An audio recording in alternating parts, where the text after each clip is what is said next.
No vídeo de hoje vamos falar sobre o conflito armado entre Israel e o Hamas, as suas consequências e os impactos na economia. Então, se você chegou até aqui, já deixa o like no vídeo e também, se não está inscrito no canal, aproveita e inscreva-se. Bom, então para começar, vamos dar um contexto geral de quais os motivos ali daquele conflito. A ideia aqui não é entrar no contexto histórico, contar toda a história, apenas uma breve resumida aqui só para que vocês entendam quais são os motivos desses conflitos naquela região, e aí depois a gente parte para os pontos mais econômicos e quais os impactos desse conflito armado, tá bom? Bom, então vamos começar. Aquela região da Palestina, ela é considerada sagrada para judeus, árabes e muçulmanos. E até 1918, ela era dominada ali pelo Império Otomano, que caiu após a Primeira Guerra. Então, toda aquela região, o Império Otomano tomava conta que, particularmente, tinham mais árabes e muçulmanos. E aí, após a Primeira Guerra, começou a ter uma imigração muito grande de judeus para aquela região, que é considerada sagrada. Após a Primeira Guerra, a Liga das Nações determinou que os britânicos tomassem conta daquela região e fizessem a intermediação. Então, o território ele ficou dividido da seguinte forma: aqui é a região da Palestina, né, com o mandato britânico, e aqui a Transjordânia nada mais é do que a Jordânia atualmente, tá? Então essa região aqui, ela começou a ser comandada ali pelos britânicos para tomar conta ali da região e mediar possíveis conflitos. Porém, os britânicos eles começaram a fazer muita promessa, tanto para os árabes quanto para os muçulmanos, quanto para a comunidade judaica que começou a fazer uma imigração forte por lá. Então nós estamos falando ali por meados de 1918, 1920. E a Inglaterra começou a tomar conta ali daquela região. Agora vamos pular já para a Segunda Guerra Mundial. Após a Segunda Guerra Mundial, criou-se ali uma necessidade de se criar um Estado israelense. Né? Isso foi proposto pela ONU, né, para que se criasse um território ali para que os judeus pudessem permanecer, principalmente após o Holocausto da Segunda Guerra. E a ideia da ONU era que o território fosse dividido da seguinte forma: uma parte árabe, né, esse marronzinho aqui nessa parte aqui, e aqui em volta de Jerusalém. Jerusalém seria uma cidade internacional, e essa parte amarela aqui seria o Estado judeu. Porém, o povo árabe não aceitou esse acordo porque eles disseram que estariam perdendo muito território.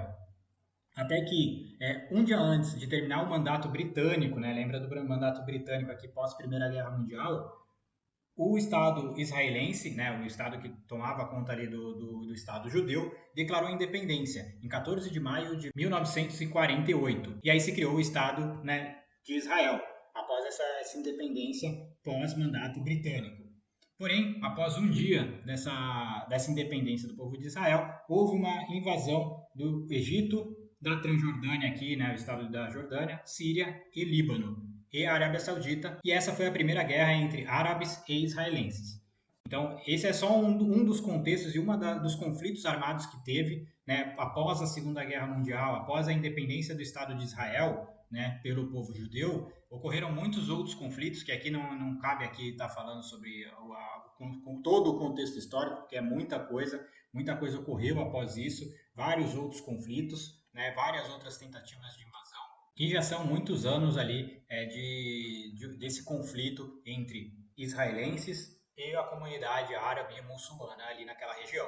E agora, 5 dias atrás, tivemos o ataque do grupo Hamas, que é um grupo terrorista que fica localizado na faixa de Gaza, ao território israelense. Lembrando que Israel tem uma força militar muito grande, 60 mil soldados, então assim, é uma força enorme.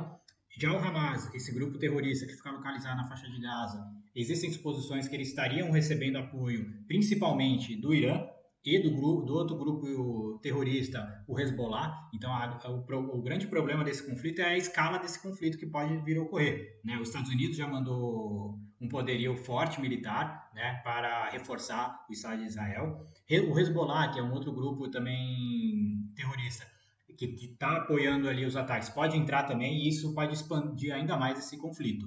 Então, nós temos uma situação bem tensa ali naquela região. Esse ataque do Hamas, né, ao território israelense foi amplamente condenado por diversas nações espalhadas pelo mundo. Né? Um ou outro país acabou ali ou passando pano ou minimizando a situação no quesito de tratar de forma correta o que o grupo Hamas é de fato um grupo terrorista, mas isso daí cabe a cada um. É um grupo que comete diversas barbáries ali, e está cometendo diversas barbáries ali no tanto para para a população israelense, como para a própria população palestina que vive na faixa de Gaza.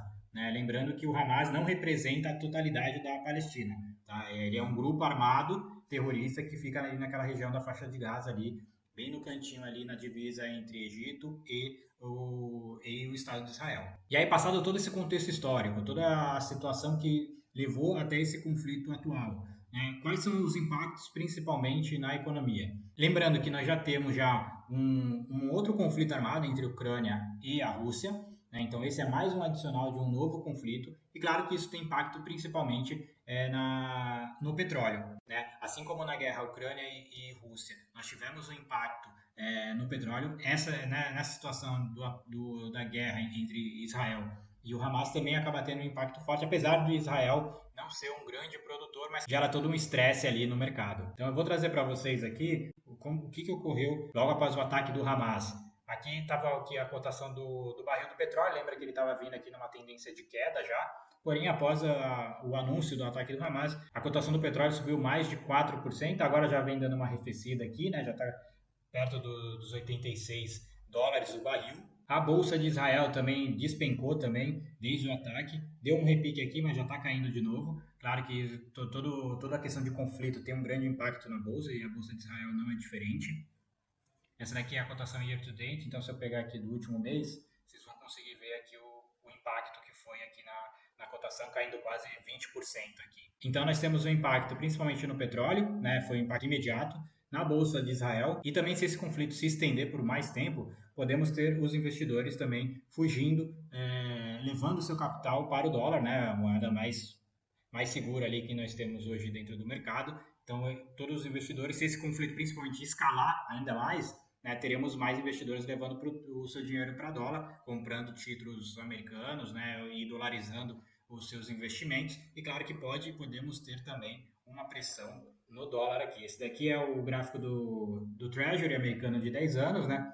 Estava numa tendência de alta aqui, deu uma caída, né? Mas isso tem mais efeito, essa queda aqui, mais efeito devido às falas, né, dos presidentes regionais, como também do Jerome Powell também, né, no quesito de taxa de juros, mas sim, se o conflito escalar, ainda mais podemos ter ainda mais pressão nos treasuries americanos, bem como também no DXY, né, que é o índice que compara o dólar a uma cesta de moedas também. Claro que essa extensão do conflito, claro que pode gerar mais pressão e pode fazer com que o dólar se valorize ainda mais. Então, de forma bem breve, esse é todo o contexto desse conflito entre Israel e o grupo terrorista do Hamas, as suas implicações, né? Lembrando que, como eu comentei, nós já temos um outro conflito entre Rússia e Ucrânia.